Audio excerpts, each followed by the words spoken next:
I ended up as a rookie on the Empress's personal guard, a glorified human shield, a job that mostly involved standing still and screaming internally.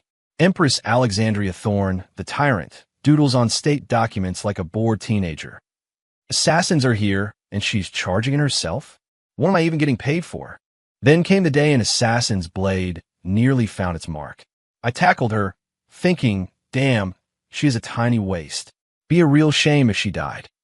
The Empress suddenly gripped my chin, her voice a low whisper in my ear. I agree. A terrible shame. Later, a rival kingdom sent a ridiculously handsome prince as a gift. I was having a mental meltdown. Run. For the love of God, he's a spy. The Empress burst out laughing mid-courtesy. Drag him out and execute him. He's hideous. When a 3-year drought brought the empire to its knees, the ministers begged her to perform a ritual for rain. I was fuming. Praying is useless. Dig an irrigation canal, you idiots. She threw off her imperial robes. Everyone grab a shovel. We're digging a canal. One night, she got drunk and pinned me against her desk. Ethan, she slurred, her breath warm on my neck. Your thoughts are so loud, I can't sleep. I was terrified. Your Majesty, I'll shut up. She just laughed, a sound like shattering crystal. I'm giving you permission to be loud for the rest of your life. Empress Alexandria Thorne ruled the Ethelgard Empire. The throne was cold, the crown heavy. She was used to the solitude, the constant suspicion, until one night she started hearing a voice. The voice of the young guard who stood silently by her side. A voice that exploded inside her head. And from that day on, the stern, formidable Empress found it harder and harder to keep a straight face. The night breeze carried the cloying scent of the imperial garden's last blooms into the sovereign sanctum. The candlelight danced, casting flickering shadows on Empress Alexandria's face as she stared down at the document on her desk. Her pen, tipped with crimson ink, hovered over the parchment, unmoving. I stood dead still in the shadow of a marble column, trying to look as boring and inanimate as possible. But inside my head, it was pure chaos. TSK, writer's block again? Is the paper on fire or something? How hard is it to just scribble approved? It's been 10 minutes. Anyone who knows what's going on would say you're reviewing a decree. Anyone else would think you're trying to figure out how to draw a turtle. I didn't dare even flick my eyes open. In the wavering light, the Empress's profile was sharp and severe, like it had been carved from ice. Majestic and utterly terrifying. Finally, her pen moved, but instead of signing the document, the tip of her pen glided across the blank space at the bottom. With a few deft strokes, a perfect, adorably grumpy-looking little turtle appeared in brilliant red ink. My eyes nearly popped out of my skull. Holy crap, are you serious? You actually drew a turtle. Is that an official imperial seal now? The Secretary of the Treasury is going to have an aneurysm when he sees this tomorrow. I had to physically fight to keep my face neutral, but I could feel a muscle in my cheek twitching uncontrollably. The Empress set her pen down softly and tapped the still wet ink of the tiny turtle with the tip of her finger. Did her lips just curve upward for a second? It was gone in a flash, as quick as the flicker of a candle flame. She lifted her head, her gaze sweeping across the vast, silent hall. I immediately lowered my chin to my chest and held my breath. Her eyes were cold, calculating. They finally landed on me. My heart seized. Why are you looking at me?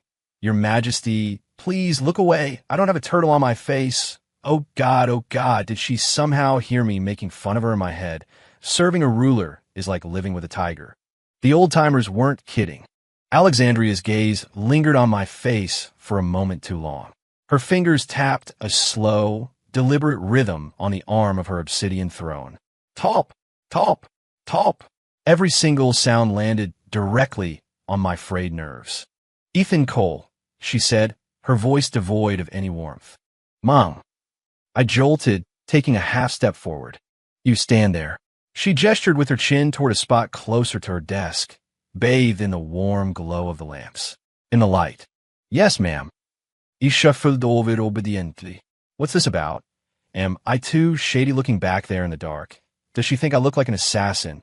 God, trying to figure her out is impossible. I stood in my new spot, the heat of the lamps warming my cheeks.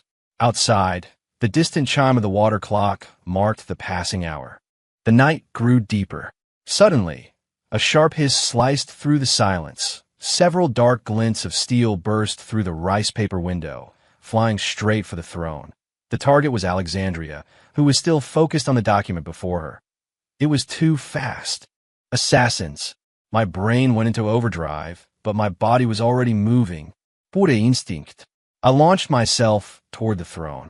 Your Majesty, get down. I yelled. My body aimed to slam into hers and knock her out of the way. In that split second, I saw the deadly glint coming straight for her face. Poison crossbow bolts. We're dead. In that infinitesimal moment, Alexandria moved. She didn't even glance in my direction. With a flick of her wrist, the heavy jade scepter that had been a mere decoration on her desk was in her hand. Clink, clink, clink. The crisp sounds blurred together. The jade scepter became a flash of white, a phantom in the air. She batted away every single poison bolt with impossible precision. The arrows scattered, clattering harmlessly to the floor. Her movements were as fluid and effortless as a river, possessed of a lethal grace, as if she were merely brushing away a few stray specks of dust. And me, in my heroic high-speed dive. Thud! I face-planted hard on the polished marble floor at her feet. A full-body slam. My cheek was pressed against the ice-cold stone. Damn it! That was pointless? With moves like that? Does she even need my help? This is the worst bodyguard gig ever. The boss handles the assassins herself? I feel so redundant. Your Majesty, a little heads up about your secret ninja skills would have been nice. My back. Ow! I think I pulled something. I lay there on the ground, completely stunned. Outside, the sound of shouting and clashing steel erupted as the Imperial Guard finally engaged the assassins. The sounds of chaotic battle raged outside, but inside the sanctum, it was dead silent. Alexandria looked down. Her eyes fell on me. They held a strange, unreadable glint. Was that curiosity? I scrambled, trying to get up. This is so embarrassing. Get up, you idiot. Your Majesty, please stop looking at me like that. It's creepy. My back. I definitely threw out my back. This tyrant, she's going to be the death of me. But still, my frantic movements paused. As I had lunged past her, my arm had brushed against something. It was soft, and it carried a faint, cool fragrance. Did I just graze the Empress's waist? It was so slender, a waist that thin. If one of those poison bolts had actually hit, it would have been a real shame for her to die. The thought sprouted like an uncontrollable weed in my mind, growing wild. I was so lost in it, I didn't notice the expression in the eyes staring down at me shift, becoming incredibly strange. Alexandria Thorne looked at me. I was sprawled at her feet in a pathetic heap. She said nothing. The air was so thick I could barely breathe. The captain of the Imperial Guard's frantic footsteps echoed from outside the hall. Your Majesty, the assassins have all been neutralized. The captain's voice cut off abruptly as he took in the bizarre scene. The Empress standing, the young guard lying on the floor. The atmosphere was indescribable. Alexandria finally moved. She ignored the captain outside. Instead, she slowly, deliberately bent down. She reached out a hand. It was a pale, slender hand, with the faint calluses of someone who spent their life holding both a pen and a sword. Her index finger and thumb closed precisely around my chin. The grip wasn't hard, but it held an authority that was impossible to resist. She forced my dust-streaked face up to meet hers. Her eyes, deep and dark as a starless night, perfectly reflected my own wide, terrified pupils. She leaned closer. Her warm breath ghosted over the tip of my nose. Her red lips parted, and she spoke a single sentence. Her voice wasn't loud, but it hit me like a thunderclap. I agree. The tips of her fingers traced the line of my jaw. A flicker of something I had never seen before, a rare, teasing smile, danced in her eyes. It would have been a terrible shame for her to die. My chin was still in her grip. Her touch was cool, the faint calluses a strange sensation against my skin. It felt like being licked by a snake. That phrase, it would have been a terrible shame, echoed in my skull, sending my world spinning. She knows. How does she know? I didn't say it out loud. This is impossible. It has to be a ghost. I'm dead, I'm so dead. Slandering the monarch. To her face. That's 100 beheadings right there. Your Majesty, please let me explain. No, let me make something up. All the blood rushed to my head, then drained away just as fast, leaving me dizzy and cold. My face must have been chalk white. I was frozen solid, a statue of pure terror. Alexandria let go. The lingering warmth of her fingers on my skin made me shudder. She straightened up, looking down at me from her full, intimidating height. The teasing smile was gone, replaced by that familiar, unreadable calm, as if her shocking words had just been a figment of my imagination. Get up, she said, her voice flat. Thank you, Your Majesty. My voice trembled as I scrambled to my feet, my knees still weak. The captain of the guard was still kneeling at the entrance to the hall, his head bowed, so low it nearly touched the floor. He wasn't even breathing loudly. Take him away. Investigate, Alexandria said, just 3 simple words without even glancing outside. As you command. The captain sounded like a man granted a pardon from death row. He waved his hand, and several guards rushed in, efficiently removing the dropped poison bolts and the bodies of the assassins. The hall was quickly restored to its previous state, except for the faint, lingering smell of blood in the air, and the frantic, thunderous beating of my own heart. Investigate the assassins. Shouldn't you be investigating me first, Your Majesty? All the treasonous stuff in my head. How much did you hear? Just put me out of my misery. Alexandria sat back down on her throne. She wasn't looking at the documents anymore. She wasn't looking at me, either. Her finger was tapping, lightly, on the little ink turtle she had drawn, now dry. Tap, talp, tap. Every tap felt like it was hitting my heart.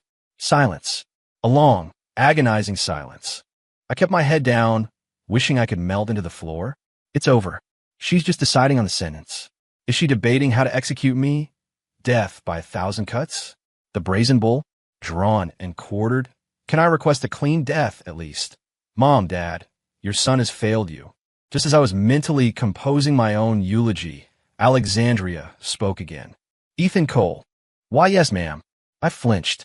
Regarding today's events, she said, her voice impossible to read, you acted admirably to protect your Empress. Huh. I snapped my head up, my mind reeling in disbelief. Admirably. I face-planted on the floor. That's admirable?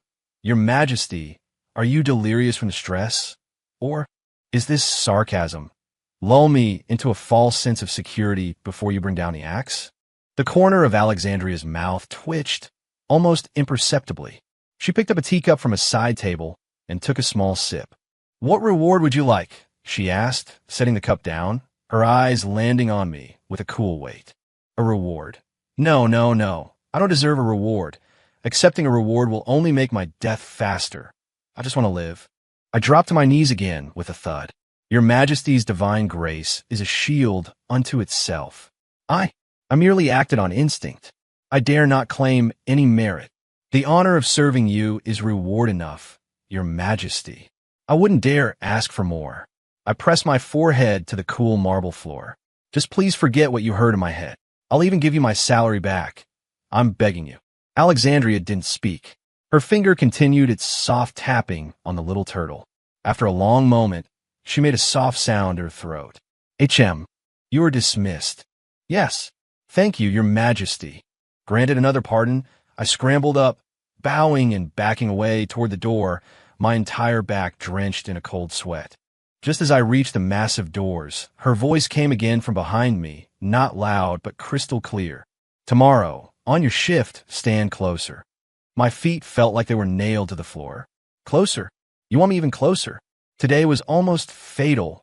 What are you trying to do, Your Majesty? Do you think I've lived too long? Or do you want to keep listening to the garbage floating around in my head? I didn't dare turn around. My throat was sandpaper. As you command. My voice was a pathetic, shaky mess. I stumbled out of the sovereign's sanctum like a man fleeing a burning building. The cool night air hit my sweat-soaked back, chilling me to the bone. I leaned against the cold palace wall, gasping for breath, my heart still hammering against my ribs. Serving a ruler is like living with a tiger. They really weren't kidding. I'm not going to survive this job. The next day, the sunlight streaming into the grand chamber felt sharp and hostile. I I squared my shoulders, took a deep breath, and walked into the tense, suffocating atmosphere. The highest-ranking officials of the empire stood in silent, rigid rows. The only sound was the rustle of silk and the strange sound of breathing. Empress Alexandria Thorne sat upon her magnificent throne, a high and distant figure. The beaded tassels of her formal crown veiled most of her expression, revealing only a tightly clenched jaw. The pressure in the room was so thick you could have cut it with a knife. Following last night's order, I took my position just to the side and slightly below the throne, at least 5 steps closer than my usual post. From here, I could see the slight tremor of the individual beads on her crown. This is the kill zone. I feel like just breathing is a capital offense. Her Majesty seems to be in a particularly bad mood today. Who pissed off the tyrant this time? The Secretary of War, a grim-faced man with graying hair, stepped forward, his movements stiff. He held a scroll of cloth stained dark with blood. Your Majesty, the old secretary's voice was thick with grief and fury. An urgent dispatch from the northern marches. 800 miles, day and night. The Iron Horde has attacked again. They've already broken through 3 of our border towns. The commanding officer, General Marcus Vance, was killed in action. This is the general's final report, written in his own blood. He held the blood-soaked cloth high, tears streaming down his weathered face. A wave of sharp, horrified gasps swept through the hall. The Iron Horde is back. Those damn wolves, General Vance. Gone? Damn it, he was a good man. A letter in blood. What does it say? I couldn't help but crane my neck, trying to get a look. Alexandria's voice sliced down from the throne, colder than a winter grave. Read it. A chamberlain scurried down, took the blood-soaked cloth, and unrolled it. His voice, laced with tears, trembled as he read. I, Marcus Vance, write this in blood and sorrow. The North is in peril. The Horde is savage, their cavalry a plague of locusts. The towns have fallen, our people weep. I have fought to my last, taken a dozen wounds, and fear I will not see the capital again. My only regret is that I cannot slay more of their chieftains. My death is nothing. I implore your Majesty to dispatch the Grand Army, annihilate these savages, reclaim our lands, or else. The chamberlain's voice choked with sobs, unable to continue. At the end of the letter, smeared in drying blood, were 3 massive, desperate words. Or else, we are lost. The last word was a long, jagged smear of blood, a final cry of despair. The hall fell into a dead silence. You could have heard a pin drop. A heavy blanket of grief and fear settled over the room. Several of the older ministers were already dabbing at their eyes with their sleeves, weeping quietly. Alexandria's hand, resting on the arm of her throne, slowly tightened into a fist. Her knuckles turned white. From behind the veil of beads, her eyes were like shards of ice, sweeping over the assembled officials. My lords, she began, her voice quiet but carrying a weight that crushed the air from everyone's lungs. The northern marches are burning. Who will go for me? Who among you will drive the Iron Horde back into the dust? Her voice echoed in the cavernous hall. No one answered. A silence as profound as death. In a military faction, the generals who were usually the loudest, the most boastful, now had their heads bowed low, looking as if they were trying to retract them into their uniforms like turtles. Cowards, they're all lions when it comes to fighting for promotions and funding. But when it's time to actually bleed, they turn into a bunch of quail. Did General Vance die for nothing? These useless bastards. A hot flash of anger surged through me. Alexandria's gaze seemed to drift, almost accidentally, over to where I was standing. Why are you looking at me? I don't know how to fight a war. Although, my eyes were fixed on that bloody cloth, and a thought began to form, unbidden. The Horde's tactics. They look overwhelming, smashing 3 towns in a row. But if you think about it, those are all small outposts. Easy to take, hard to defend. General Vance's main force. It seems like it's mostly intact, right? So where's the Horde's main army? Could it be a feint? They're deliberately making a huge scene in the north to draw our main army there. And then, their real target is at the lightly defended western granaries. The moment the thought solidified, a cold sweat broke out across my entire body. Holy crap, it's possible. Those sneaky wolves are playing dirty if they take out the granaries. What will our armies eat? The entire northern defense line will collapse. Someone has to warn her. I jerked my head up about to shout, but my eyes met hers. Through the curtain of beads, I saw those deep, unreadable eyes fixed directly on me. Her expression was a complex storm. There was shock, a razor-sharp focus, and something else. A flicker of understanding she was trying desperately to suppress. My heart stopped. Damn it, I forgot again. She can hear me. This stupid mouth of a brain. Is she going to think I'm just some crazy person spreading rumors? I'm dead. This time I'm really, really dead. I quickly bowed my head, wanting to slap myself. But Alexandria looked away. Her gaze returned to the silent, useless assembly of officials. She slowly unclenched her fist. Her fingers began to tap on the armrest. Top, top, top. A steady, even rhythm. It seems her voice dripped with icy sarcasm, that among all my decorated generals, not a single one dares to answer the call. The heads of the military men bowed, even lower. The Secretary of War, still weeping, spoke up. Your Majesty, it is not that the soldiers fear death, but the Horde's attack is unusual this time. The location of their main force is unknown. To hastily dispatch our army could be falling for a trap to lure the tiger from the mountain. Well, look at that. The old man's got some sense. He realized something was wrong, too. Although, it doesn't look like he's thought of the West yet. He knows it's a trap, but he doesn't know where the trap is sprung. This is killing me. The rhythm of Alexandria's tapping fingers sped up, just for a second. She was silent for a moment. In that case, she drew out the words. Every official held their breath. Issue the decree. General Donovan Briggs, the Bulldog of the North, is to take his 5 legions of elite cavalry and march at once. Reinforce the northern marches. You are to hold the Iron Horde at our border at all costs. Reclaim our lost territory. There will be no excuses. As the order was given, a mountain of a man with a thick, bushy beard strode out from the line of generals. It was Donovan Briggs. His voice boomed like a cannon. I accept the charge. I will not fail your Majesty. I will not return until every last one of those savages is dead. The declaration shook the very rafters of the hall. The Bulldog, General Briggs, is he the right choice? He's a beast in a straight fight, no doubt about that. Pure aggression. But he's also a blunt instrument, a total hothead. Light the fuse, and he explodes.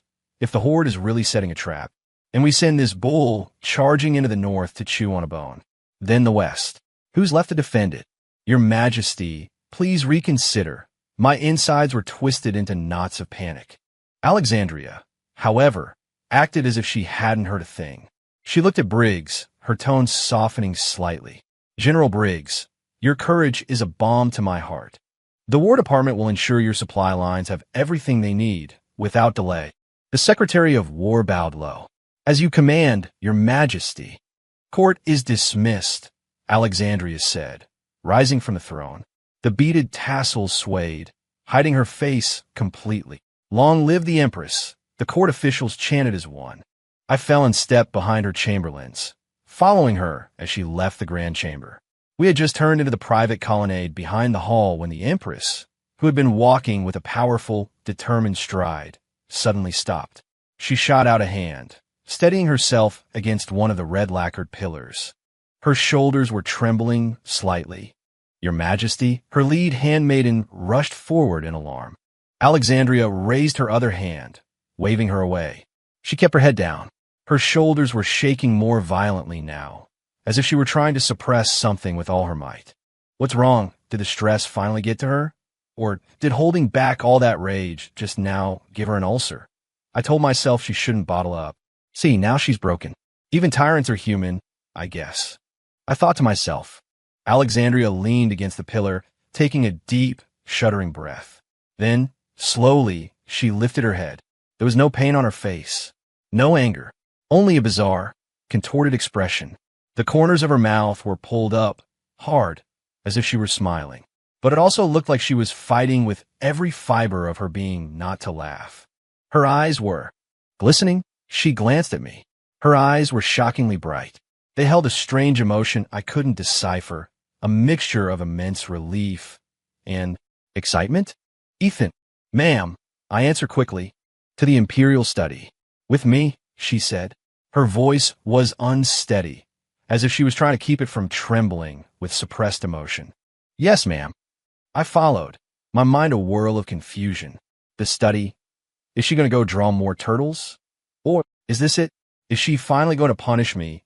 In the grand chamber just now, my brain was running its mouth off, especially about that hothead, General Briggs. She definitely heard me. Alexandria walked quickly, her steps almost light. At the doors to the study, she dismissed all the servants and guards. Except me.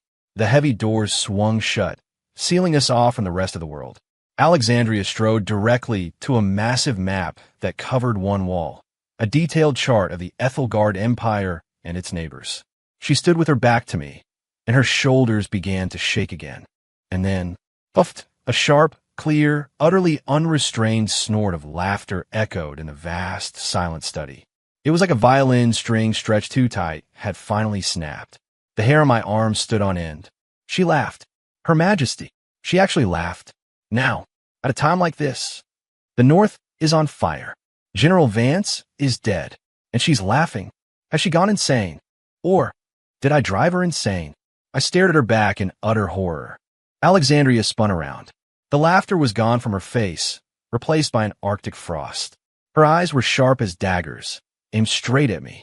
Ethan Cole. M.I.M. My knees went weak. In the grand chamber, just now, she advanced on me, every step landing on my heart. Did you call General Briggs? A blunt instrument. It's over. The bill has come due. I dropped to my knees with a thud. Your Majesty, forgive me. I misspoke. I deserve to die. I knew it. She heard me. She heard everything. Briggs is one of her favorite, most loyal generals, and I called him a blunt instrument. I basically signed my own death warrant. Alexandria stopped right in front of me, looming, misspoke. Her voice was dangerously soft. So in your heart, you don't think General Briggs is a reckless brute without a strategic bone in his body? Unfit for a critical command? HM. The final HM was an upward inflection, laced with deadly pressure. What am I supposed to say? If I tell the truth, I die faster. If I lie, she'll hear my real thoughts anyway. Either way, I'm dead. I gritted my teeth, ready to go down swinging. Your Majesty is wise. I forced myself to say, my voice ringing with false confidence. General Briggs is the bravest of the brave, a pillar of loyalty and strength. He is a bulwark of the Empire. My mouth was saying one thing, but my mind was wailing. He's brave, all right. He's also that dumb. Your Majesty. Sending him to smash his head against the main horde force in the north is fine. But what if they really are playing dirty and their main army is sneaking around to hit the western granaries? That brain of his. Is it going to process that in time? And who's in charge of the West again? I think it's some useless noble who got the job because of his grandfather. We're screwed. The granaries are doomed. My mind was a pit of despair. Alexandria stared down at me. She watched me for a long time. So long that the cold sweat soaking my undershirt began to feel icy. Just when I was sure she was about to order my execution, she spoke again. Her voice was calm and steady. Transmit a secret imperial decree by the fastest rider to the Western Provincial Command. I froze, looking up in confusion. She had already turned and walked to her desk. She picked up her pen, dipped it in the inkwell, and began writing furiously on a scroll of imperial yellow silk. Her characters were like iron hooks and silver strokes, radiating a murderous intent. To Governor Wallace of the Western Province. Effective immediately, all garrisons in your 3 prefectures are to be placed on the highest state of alert. Triple the guard at all granaries. Patrols will operate day and night without cease. If any Iron Horde scout parties are sighted within a 100-mile radius, you are authorized to engage and destroy without seeking further permission. Any who neglect their duty, delay military action, or spread dissent. Her pen paused and slammed down. Will be executed on the spot. Their families will be stripped of all titles and lands. Finished, she snatched a small golden seal and pressed it into the hot wax with a vicious thud. Thwack. The sharp sound was startlingly loud in the silent study. Go. Now. She rolled the decree, sealed it in a special brass tube, and handed it to the captain of her shadow guard, who had appeared silently at the door. Yes, your majesty. The captain vanished as quickly as he had appeared. Only then did Alexandria slowly sink back into her throne. She leaned back, letting out a long, slow breath, as if a mountain of weight had been lifted from her shoulders. And on her face, that strange, suppressed, almost painful smile appeared again. She looked at me, still kneeling on the floor, my mouth hanging open in shock. Her eyes were dazzlingly bright, and they held a bizarre sense of satisfaction. Ethan Cole. M.I.M. My voice was faint. Today, she drew out the word. My heart leaped into my throat. You stood your post well. After she said it, she finally lost her battle for control. She lifted a wide, silken sleeve to cover her mouth. Her shoulders began to shake violently. Muffled, suppressed laughter escaped from behind the sleeve, broken and breathless. P-if-if. Ha. Ah. In the vast, silent study, it was horrifyingly clear. I knelt on the cold floor, completely and utterly dumbfounded. Stood my post well. That's it. Her Majesty. She has definitely, completely lost her mind. The war in the north raged on. The atmosphere in the court remained thick with tension. Empress Alexandria sat on her throne, her face a mask of cold concentration. After dealing with the urgent military dispatches, the Minister of Protocol, an old, quavering man, stepped forward. Your Majesty, the delegation from the southern kingdom of Solis has arrived at the embassy. Their prince is leading it personally, and he brings with him priceless treasures. And, he stammered, his old face flushing red. And what? Alexandria's voice was ice. And their kingdom's most handsome man, a Mr. Julian Valerius. To serve your Majesty. The minister's voice trailed off into a whisper. The hall fell dead silent. You could have heard a rat sneeze. Every minister in the room subtly shifted their gaze toward the throne. You gotta be kidding me.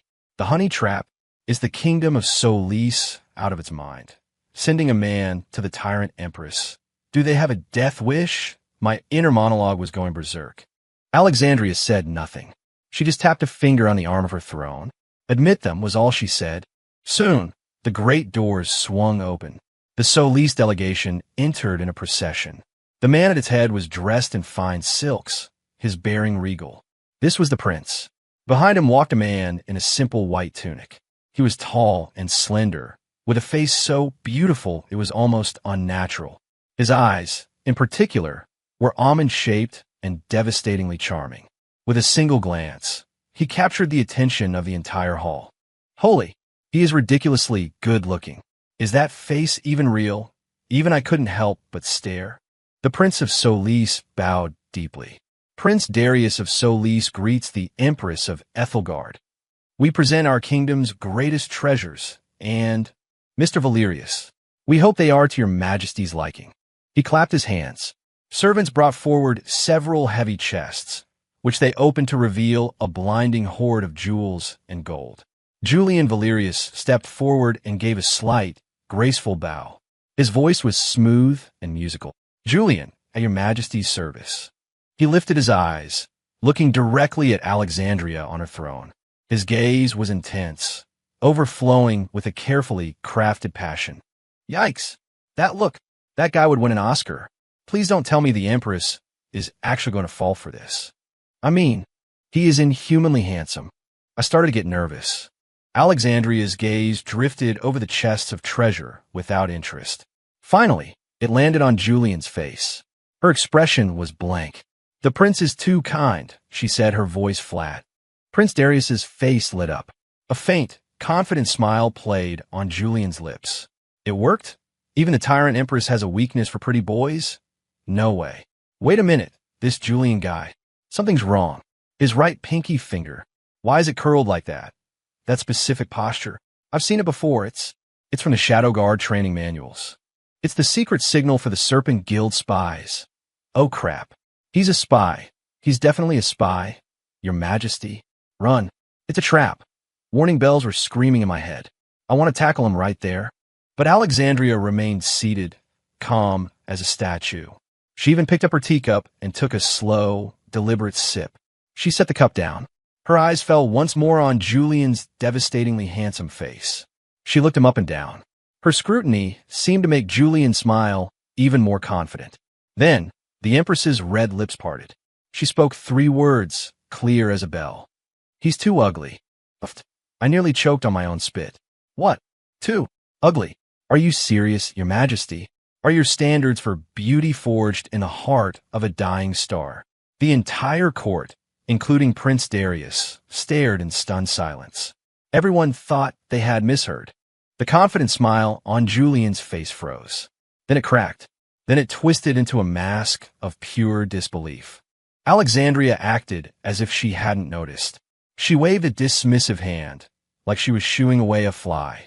Her tone was as casual as if she were discussing the weather. Take him away. Execute him. He offends my eyes. Boom! The grand chamber erupted in chaos. Prince Darius's face was ashen. Your Majesty, what were you saying? Mr. Valerius is the most handsome man in all of Solis. You. Alexandria didn't even bother to look at him. The most handsome man. She scoffed. That, your kingdom of Solis. Her gaze swept over Darius's terrified face. Ran out of people. Take him away. The Imperial Guard moved like wolves, seizing the stunned Julian. No, Your Majesty. Mercy. Julian finally snapped out of it, his voice a terrified shriek. My prince. Prince Darius, help me. Darius was trembling, trying to speak, but when he met Alexandria's glacial stare, the words died in his throat. All he could do was watch as Julian was dragged from the hall. His screams were cut off abruptly. A dull, heavy sound echoed from outside. The chamber was silent again, the kind of silence that presses down on you. Every minister was frozen in fear.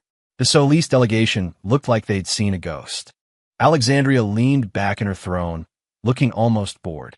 Prince Darius. The prince flinched. Why, yes, Your Majesty. Go back and tell your father. Alexandria's voice was quiet, but it carried a deadly chill. If you want to send gifts, he should send something useful. Grain, steel, war horses. I can always use more of those. But if he sends any more of these... She paused, the corner of her mouth twisting into a cruel smile. These useless, decorative things. For every one he sends, I will execute one. Do you understand? Darius fell to his knees with a thud, sweat pouring down his face. Igriagis. I understand. Your Majesty. Then get out. Yes. Yes. Thank you, Your Majesty. Thank you.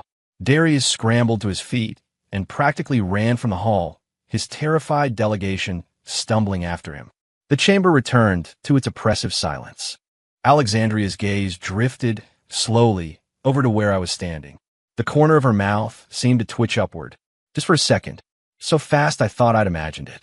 Your Majesty, your reasons for executing people are certainly unique, but good call. Spies deserve to die still. What a waste of a good face. Alexandria suddenly spoke. Ethan, Mom. I flinched. Do you think, her voice was laced with amusement, that I made the right decision? Oh no, a trick question. How do I answer this? My scalp prickled. Your Majesty is wise and all-seeing. A man with such treacherous intentions deserved his fate. I laid the praise on thick. But in my head I was thinking it was the right call. But did you have to call him ugly? That feels unnecessarily brutal. Even if he was a spy. Alexandria let out a soft "oh," drawing out the sound. So you think he wasn't ugly? She leaned forward slightly, her eyes locking onto mine, sharp and probing. Again, Your Majesty, please give me a break. How am I supposed to answer that? If I say he wasn't ugly, you just executed him. If I say he was ugly, my conscience will scream. Cold sweat trickled down my back. I think. I stammered. But then, Alexandria smiled. Not a cold smile. Not a sarcastic smile. It was a genuine, can't hold it anymore smile. Her shoulders were shaking. That's enough. She waved her hand. Just stand your post. And in that head of yours. She paused, glancing at me. Try to think less nonsense. She can definitely hear me. She even heard me thinking it was a waste of a good face. I'm so dead. Serving a ruler is like living with a tiger. The old-timers were not kidding. The war in the north was a stalemate. General Briggs was a bulldog, all right, holding back the main horde army with sheer ferocity. But then a new crisis fell upon the land. Drought. A 3-year drought that was only getting worse. The land was cracked and barren for 1,000 miles. Rivers ran dry. Fields turned to dust. Rumors of famine and starvation were trickling into the capital. The mood in the grand chamber was suffocating. The royal astronomer, a man so old he looked like a walking skeleton, stepped forward, trembling. "Your Majesty," he cried, his voice filled with anguish. "This great drought is a punishment from the heavens. It is because since Your Majesty took the throne." He didn't dare finish the sentence, instead collapsing to his knees. "I beg you, Your Majesty, issue a decree of penance, and you must personally ascend the celestial altar to offer prayers, to beg for rain, to appease the heavens, to calm the people." He knocked his head against the marble floor, a purple bruise instantly appearing on his forehead. "We support this petition. We implore Your Majesty to issue a decree of penance and pray for rain." With a great rustle of silk, the entire block of civil ministers knelt as one, their faces masks of tragic gravity. The military officials just looked at each other, saying nothing. A decree of penance, praying for rain. What a load of crap. How is it the Empress's fault that it hasn't rained? These stubborn old fools. All they know how to do is this pointless ceremonial garbage. With all this energy, they could be figuring out a water diversion plan. I was fuming internally. Alexandria sat on her throne, her face hidden behind the beaded crown. I couldn't see her expression, but the hand resting on the armrest was clenched so tightly her knuckles were white. She was barely containing her rage. A decree of penance. Her voice was glacial. "What sin have I committed?" The royal astronomer looked up, tears streaming down his face. "Your Majesty, the heavens themselves are sending us a warning. The people are terrified. If it does not rain soon, I fear there will be chaos. The empire is at stake. For the sake of the empire, Your Majesty, for the common people, please issue the decree." He slammed his forehead against the floor again, drawing blood this time. "Please issue the decree and pray for rain." The ministers chanted, their voices shaking the hall. "Praying is useless. If they can make it rain by praying, I'll eat my own boots. A 3-year drought is a climate problem. You think begging the sky is the answer? They'd be better off saving the incense money and organizing a workforce to dig a canal, divert water from the Great Southern River. It's a massive undertaking, but it's a long-term solution. It's better than kneeling and begging. These idiots." I was practically screaming in my own head. Alexandria was silent. A dead, heavy silence, filled only by the strained breathing of the kneeling ministers. After a long time, so long that everyone assumed the Empress was about to explode with rage, she slowly rose to her feet. The beads of her crown swayed. "Phoenix." She said only one word. Her voice betrayed no emotion. The ministers looked up, stunned, then overjoyed. "Your Majesty is wise and benevolent." The royal astronomer was shaking with relief. "Your Majesty's virtue will move the heavens. The rain will surely come." "Are you kidding me? Your Majesty. You actually bought it? You're going to go pray for rain?" "No. You're so brilliant and decisive. How can you believe in this nonsense?" I was crushed with disappointment. Alexandria raised a hand, silencing the cheers. "Since you all believe." Her voice was calm. "That praying for rain is the most urgent task before us."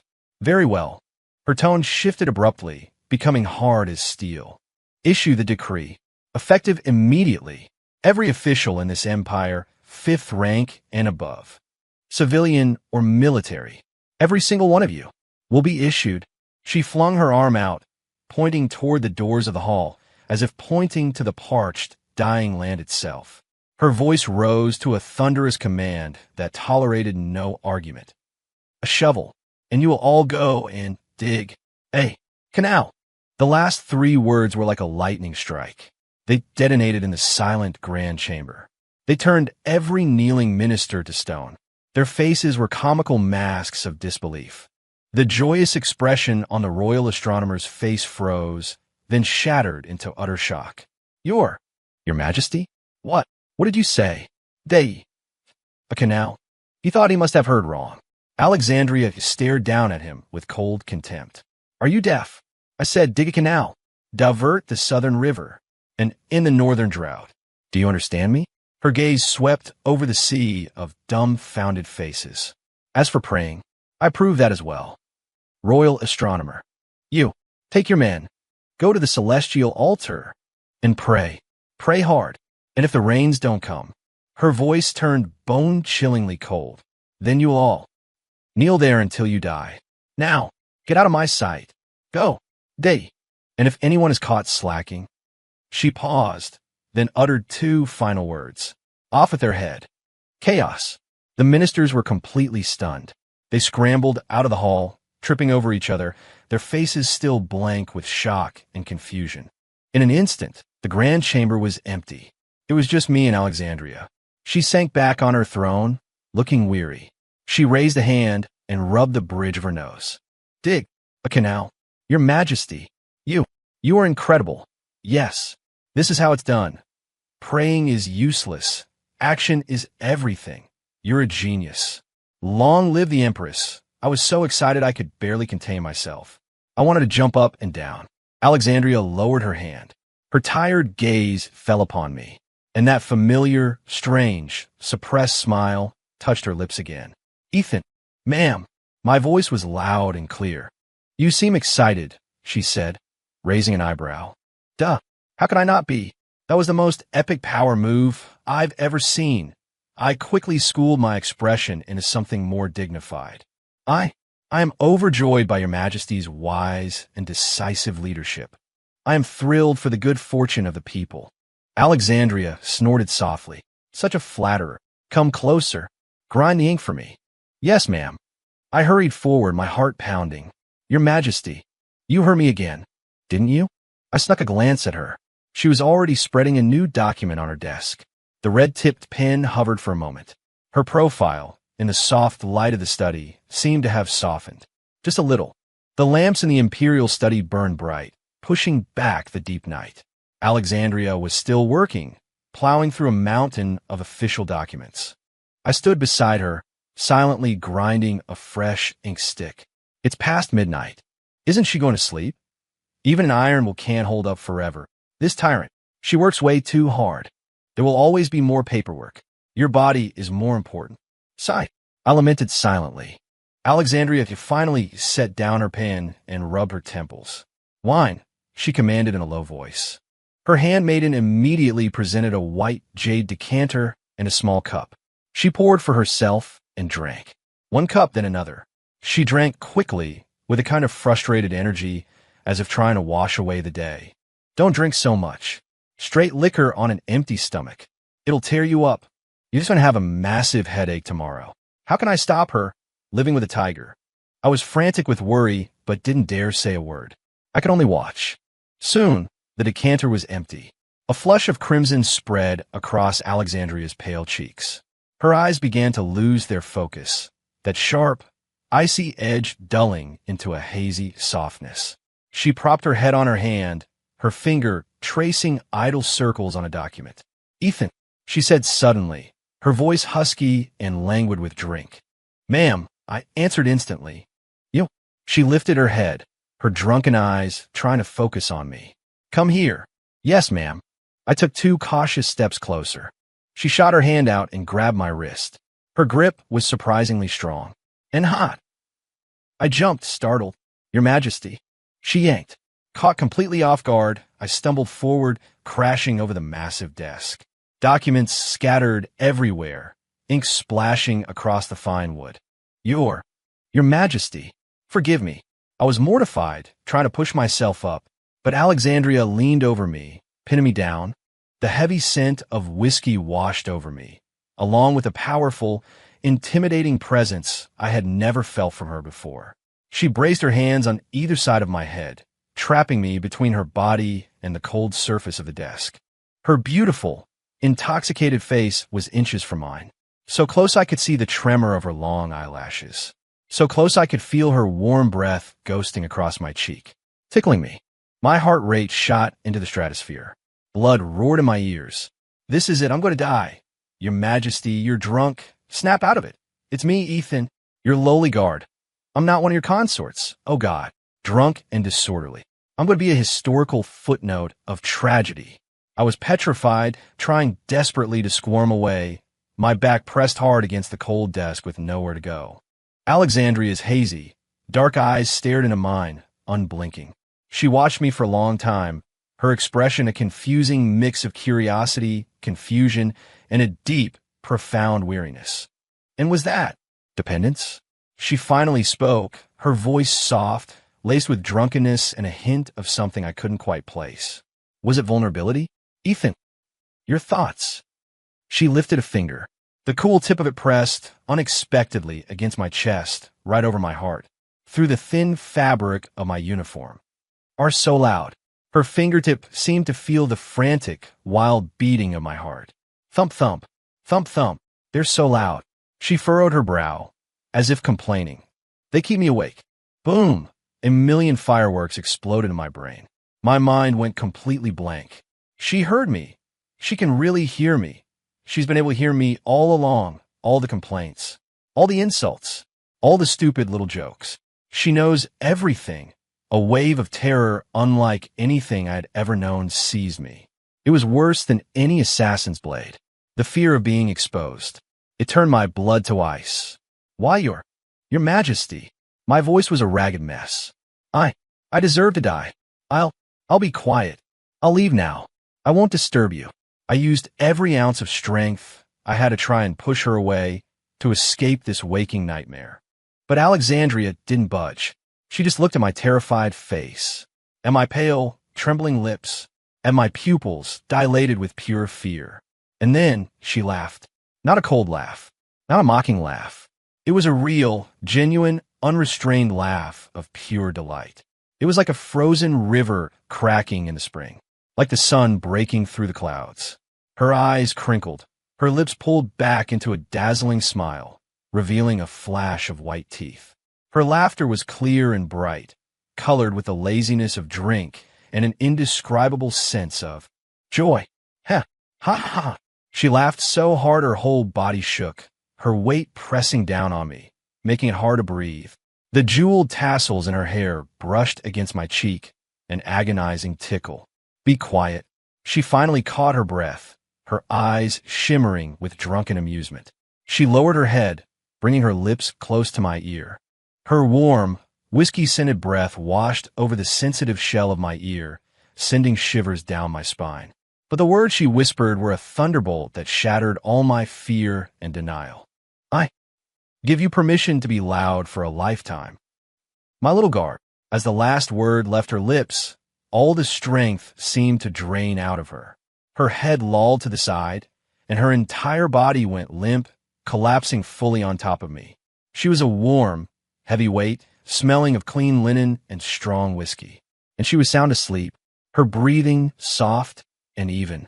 I lay there, frozen on the cold, hard desk, with the most powerful woman in the empire passed out on my chest.